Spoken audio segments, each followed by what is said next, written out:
சமைக்கும் போது ஒரு லவ்வோட சமைக்கணும்டா. அதான் பாதி ருசியே. வெங்காயம் நறுக்கும் போது கூட ரசிச்சு நறுக்கணும், லவ்வோட. வணக்கம்ங்க. இப்போ நம்ம இட்லிக்கு அரிசி எப்படி வீட்டில் ஈஸியாக அரைக்கிறது அப்படிங்கிறத நான் பார்க்கலாம். இப்போ இதில் நான் ஒரு 9 ஆளாக்கு அரிசி, இது சின்ன ஆளாக்கு தான். இதில் 9 ஆளாக்கு இட்லி அரிசி எடுத்து நைட்டே வச்சுட்டேன். அந்த கடாயில் ஊற வச்சுட்டு நல்லா 3-4 வாட்டி அலசி ஊற வச்சுட்டு அதில் வெந்தயம் சேர்த்துருக்குறேன். ஒரு 2 ஸ்பூன் வெந்தயம், பெரிய ஸ்பூனில் 2 ஸ்பூன் வெந்தயம் அதிலே சேர்த்துருக்குறேன். அதுக்கப்புறம் இதே ஆளாக்கில் 1.25 ஆளாக்கு உளுந்து, அதுவும் நைட்டே நல்லா கழுவி ஊற வச்சுட்டு பாருங்கள், சுத்தமாக இருக்குது. நல்லா கழுவி தோல் இல்லாத உளுந்து நைட்டு ஊற வச்சுட்டு நம்ம படுக்கிற நேரத்தில் ஒரு 10-10:30 ஊற வச்சுட்டு காலையில் எழுந்திரிச்சு திரும்பவும் ஒரு வாட்டி அதை அலசிட்டு இப்போ இதை நம்ம கிரைண்டரில் போட்டு அரைச்சிடலாம். ஒரு 5-10 நிமிஷத்தில் அரைச்சி எடுத்துடலாம் நம்ம எல்லாத்தையும். இப்போ நம்ம இதை கிரைண்டரில் போட்டுக்குவோம். லேசாக தண்ணியோட சேர்த்து தான் போடணும். தண்ணி இல்லாமல் போட்டோம்னா நமக்கு அரைக்க முடியாது. போட்டுக்கிட்டு நல்லா பரப்பி வச்சுட்டு இது ரொம்ப ஈஸியாக நம்ம அரைச்சி வச்சுக்கிட்டோம்னா மாவும் சுத்தமாக இருக்கும். நமக்கு சாப்பிட்றதுக்கு இந்த கடையில் வாங்குறத விட வீட்டிலே செய்கிறது நமக்கு ரொம்ப சுத்தமாக இருக்கும். குழந்தைங்களுக்கெல்லாம் பயம் இல்லாமல் கொடுக்கலாம். இப்போ நம்ம இது ஒரு 10-15 நிமிஷத்தில் அரைச்சி எடுத்துடலாம். அரைக்கும் போது நம்ம அப்பப்போ கொஞ்சம் தண்ணி விட்டுக்கிடணும், அப்படி வலிச்சு விடணும்.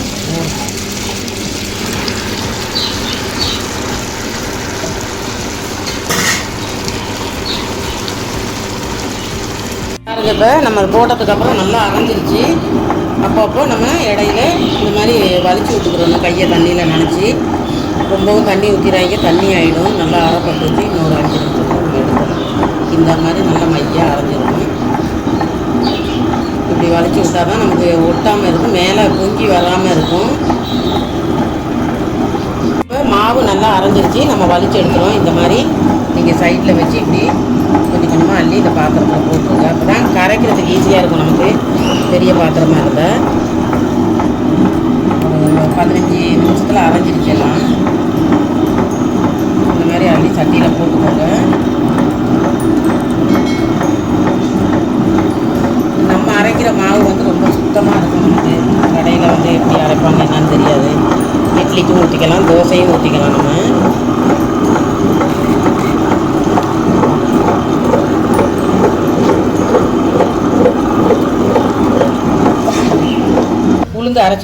உளுந்து அரைச்சி அள்ளியாச்சு. நம்ம இப்போ அதுலேயே அரிசியும் போட்டுக்கணும். நம்ம ஃபஸ்ட்டு எப்பயுமே உளுந்து தான் அரைச்சி அள்ளிக்கிறணும். அரிசி அப்புறமா தான் போடணும். அப்போ தான் நம்ம அந்த கிரைண்டரில் ஒட்டி இருக்கிற உளுந்து கிழந்தெல்லாம் இதோட சேர்ந்து மிக்ஸ் ஆகி வரும். ஒரு 9 ஆளாக்கு அரிசி அப்படியே நம்ம போட்டுடலாம் இந்த சைஸ் கிரைண்டரில்.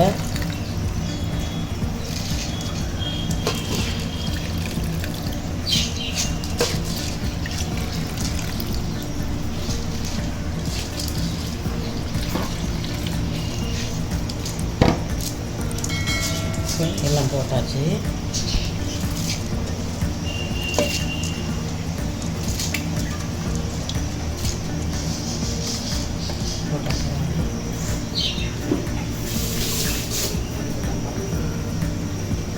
நம்ம இந்த உளுந்து அரைக்கிறதுக்கு எடுத்து வச்சோம்ல தண்ணி, அதையும் இது அப்படியே ஃபுல்லாக இவ்வளோ தண்ணி ஊற்றணும்.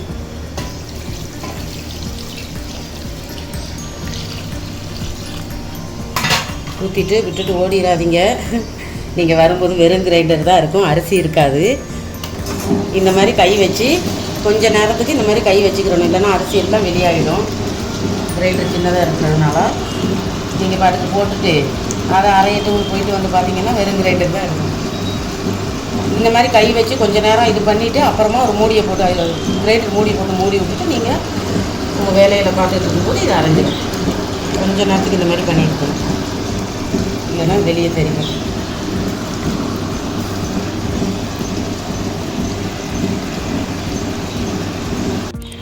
பாருங்கள், இப்போ அரிசியும் நல்லா அரைஞ்சிருச்சு.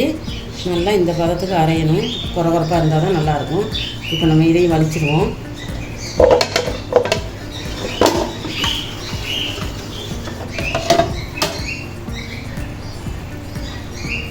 மூடி நல்லா இப்படி கலட்டி எடுத்துட்டு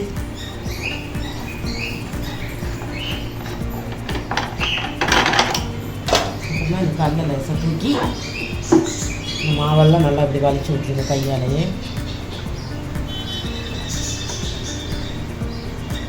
நமக்கு ஒரு மொத்தத்துலேயே ஒரு அரை மணி நேரத்தில் இந்த மாவு அரைக்கிற வேலை முடிஞ்சிடும் நமக்கு. உளுந்து அரிசி எல்லாம்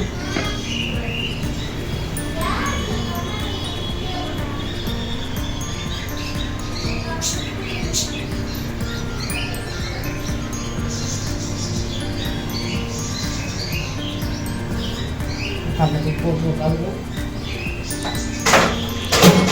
இந்த உளுந்துலையே இந்த அரிசி அரைச்சதையே நம்ம சேர்த்துக்குவோம். இப்படி ஊற்றி நல்லா கிரைண்டர் நல்லா அப்படியே நல்லா பிடிச்சிட்டு வலிச்சு விட்டுருங்க.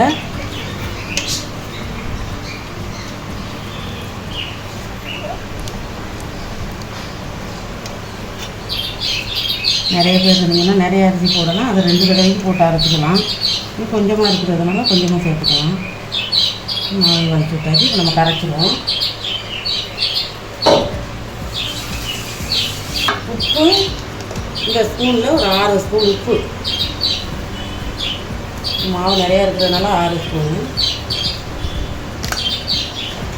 கொஞ்சம் ஆப்ப சோடா, நம்ம இந்த ஆப்பத்துக்கெல்லாம் போடுவோம்ல, அது வந்து ஒரு 1/2 ஸ்பூன் போட்டு ஃபஸ்ட்டு நல்லா கையால் இது எல்லாத்தையும் எப்படி நல்லா மிக்ஸ் பண்ணி விட்டுருவோம். இந்த உளுந்து மாவு உப்பு எல்லாம் நல்லா மிக்ஸ் ஆகி வரணும்.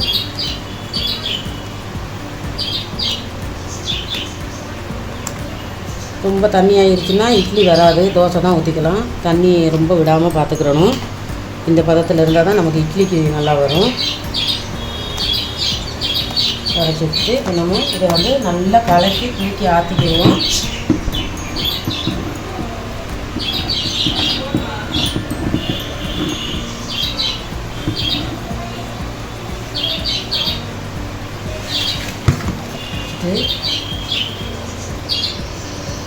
இந்த மாதிரி நம்ம கலக்கி விட்டால் தான் நல்லா எல்லாமே கலந்து இட்லி சூப்பராக வரும். அதாவது உளுந்தும் அரிசியும் நல்லா கடப்பமாயிடும்.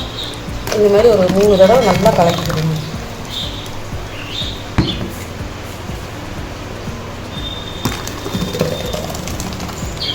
நிறைய வீட்டுகளில் எல்லாருக்குமே இட்லிக்கு மாவு அரைக்க தெரியும். இது புதுசாக கல்யாணம் ஆகி வந்தவங்க இப்போ தான் சமையல் கற்றுக்குறாங்க, அவங்களுக்காக தான் இது. பாருங்கள், இப்போ இட்லி தோசைக்கு மாவு அரைச்சி எடுத்தாச்சு. ஒரு அரை மணி நேரத்தில் எல்லாமே ரெடி ஆகிடுச்சு. இந்த மாதிரி கலக்கி ஒரு 5 மணி நேரம் நீங்கள் வெளியிலே வச்சிடணும். இப்போ மணி 9 மணிலேருந்து ஒரு மத்தியானம் 3 மணிக்கு எடுத்து நீங்கள் ஃப்ரிட்ஜில் வச்சுக்கலாம். வச்சுக்கிட்டு அப்பப்போ தேவைக்கு எடுத்துக்கலாம். இதே மாதிரி நீங்களும் வீட்டில் ட்ரை பண்ணி பாருங்கள். பார்த்துட்டு எப்படி இருக்குன்னு கமெண்ட் செக்ஷனில் சொல்லுங்கள். எங்கள் சேனலுக்கு சப்போர்ட் பண்ணுங்கள், சப்ஸ்கிரைப் பண்ணுங்கள். இன்னும் நல்ல வீடியோவோட உங்களை சந்திக்கிறோம். ஓகே, பாய். சமைக்கும் போது ஒரு லவ்வோட சமைக்கணும்டா, அதான் பாதி ருசியே. வெங்காயம் நறுக்கும் போது கூட ரசிச்சு நறுக்கணும், லவ்வோட.